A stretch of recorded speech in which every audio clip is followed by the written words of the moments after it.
మీ బట్టలకి సాఫ్టింగ్ ప్రొటెక్షన్ ఇచ్చే సరైన ప్రొడక్ట్ ఎలిమ్ ఫ్యాబ్రిక్ కండిషనర్.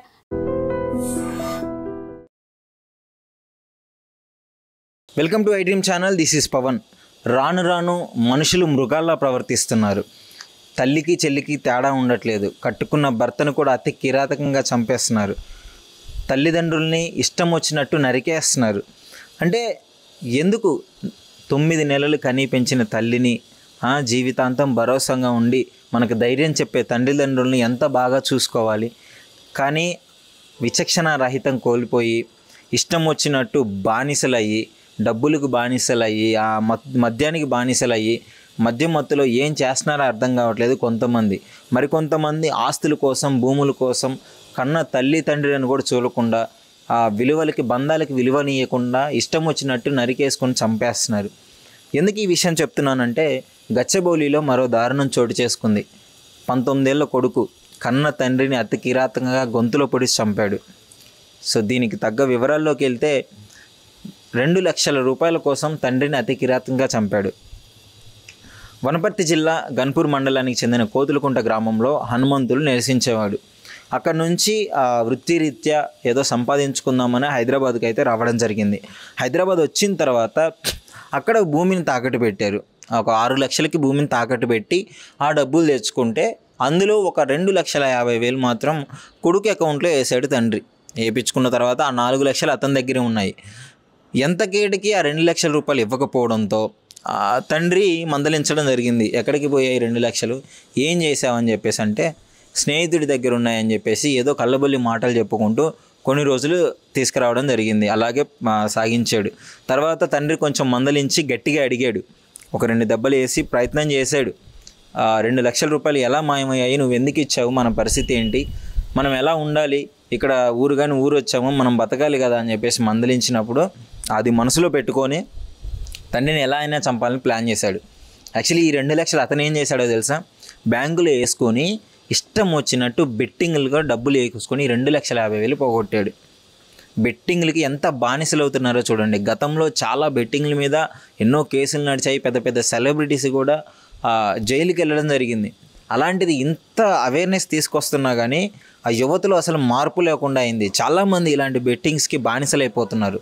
అదే తరహాలో ఇతను కూడా బెట్టింగ్లకు డబ్బులు పెట్టేసి డబ్బులు పోగొట్టుకొని తండ్రికి ఏ సమాధానం చెప్పలేక ఇన్ని రోజులు కొనసాగిస్తూ వచ్చి ఈరోజు తండ్రి గట్టిగా అడిగేలోపు ఒక నిర్మానుష్యమైన ప్రదేశానికి వెళ్ళి అక్కడికి తండ్రి సర్ప్రైజ్ ఉంది, మా ఫ్రెండ్ ఇస్తా అన్నాడు, మా ఫ్రెండ్ వస్తున్నాడు అని చెప్పేసి 2 గంటల సేపు వెయిట్ చేయించాడు. ఆ 2 గంటల సేపు వెయిట్ చేసిన తర్వాత అప్పటికి ఎలా చంపాలి ఏంటి అని చెప్పేసి ప్లాన్ వేస్తూనే ఉన్నాడు కొడుకు. అర్థం చేసుకోండి, అంటే ఒక్క సెకండ్ అన్న ఆలోచించలేదు తండ్రిని బతికించుకుందాం. తండ్రి ఏం చేస్తాడండి, 2,50,000 పోగొట్టుకుంటే కొడుకుని పోగొట్టుకోడు కదా, ఒక 2 దెబ్బలు వేస్తాడు, నా కొడుకే కదా అని దగ్గరికి తీసుకుంటాడు, 2 లక్షలు మర్చిపోతాడు. కానీ సమాధానం చెప్పే ప్రయత్నం కూడా చేయలేదు. అట్లీస్ట్ నేను ఇట్లా ఆడాను నాన్న, ఇట్లా పోగొట్టుకున్నాను, నన్ను క్షమించు అని ఒక్క మాట అడగలేకపోయాడు. అంత ఈగో అడ్డొచ్చింది. అంత క్రూరంగా క్షమించు అనే మాట అడగకుండా తండ్రి ప్రాణాలు తీయాల్సిన పరిస్థితి తీసుకొచ్చాడు. 2 గంటల సేపు వెయిట్ చేయించాడు. తండ్రి అడుగుతున్నాడు, ఎక్కడ ఏది మీ స్నేహితుడు ఏడి, డబ్బులు వస్తాయన్నావు కదా అని చెప్పేసి.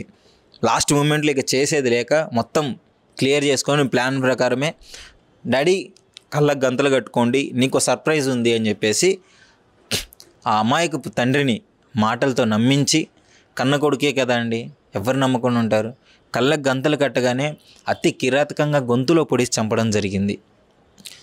చంపేసి కనీసం ఆ కృతజ్ఞత, ఆ పశ్చాత్తాపం లేకుండా ఊర్లో వాళ్ళందరినీ సూసైడ్ చేసుకున్నాడు అని నమ్మించే ప్రయత్నం చేశాడు. నాన్న సూసైడ్ చేసుకొని చనిపోయాడు అని వాళ్ళ బాబాయిలకి చెప్పేసి ఆ మృతదేహాన్ని ఇంటికి తీసుకెళ్ళి కార్యక్రమానికి కూడా ఏర్పాట్లు చేశాడు కాటికి పంపించేదానికి. సో ఆఖరి నిమిషంలో పోలీసులకు తెలవడము, దాని మీద ఎంక్వైరీ చేసి పోలీసులు వారి పద్ధతిలో ఇన్వెస్టిగేషన్ చేసిన తర్వాత కొడుకే హత్య చేశాడని ఒప్పుకున్నాడు. ఏంటి, ఎందుకు చంపాడు కన్న తండ్రిని అని ఆరా తీస్తే బెట్టింగ్లో డబ్బులు పోగొట్టుకొని దాన్ని వాళ్ళ తండ్రికి చెప్పలేక ప్రాణాలని తీసే ప్రయత్నం చేశాడు. అర్థం చేసుకోండి, ఈ రోజుల్లో ఎంత అంటే పాపం తల్లిదండ్రులు మనం తినకుండా ఒక్కరోజు కూడా పడుకోరు. వాళ్ళు కడుపు కట్టుకొని వాళ్ళ ఆకలితో ఉండి మన కడుపు నింపి మనం ప్రశాంతంగా పడుకుంటేనే వాళ్ళు నిద్రపోతారు. అలాంటి ప్రేమగా చూసుకునే తల్లిదండ్రుల్ని ఈ రోజుల్లో కొడుకులు ఇష్టం వచ్చినట్లు ఆస్తుల కోసము తాగి ఎలా పడితే అలా అతి క్రూరంగా చంపడం జరుగుతుంది. అసలు ఇలాంటి వాళ్ళని ఏం చేయాలి, ఇలాంటి వాళ్ళకి ఎలాంటి శిక్షలు పడాలి, మీరేమనుకుంటున్నారు? మీ అభిప్రాయాన్ని కామెంట్ రూపంలో తెలియజేయండి. Thank you. నిజంగా ప్రస్తుతం ఉన్నటువంటి సమాజం దేనికి ప్రయారిటీ ఇస్తుంది? ఆర్థిక సంబంధాల చుట్టూ మాత్రమే తిరుగుతోంది. మళ్ళీ ఎన్నికలంగానే చాలా విరక్తి కలుగుతాను. మంచి అనిపిస్తుంది కదా, లేడీస్ కూడా ఛాలెంజింగ్ జాబ్స్ చేసినప్పుడు చాలా బాగుంటది. ట్రాఫిక్ అసిస్టెంట్స్ గా నియమించిన ట్రాన్స్జెండర్స్ అందరితో సాల్యూట్ చేయించుకుంటున్నారు. ఫుడ్ డెలివరీ ఇవ్వటానికి వెళ్ళినటువంటి డెలివరీ బాయ్ అనిల్ పై కళ్ళ ముందు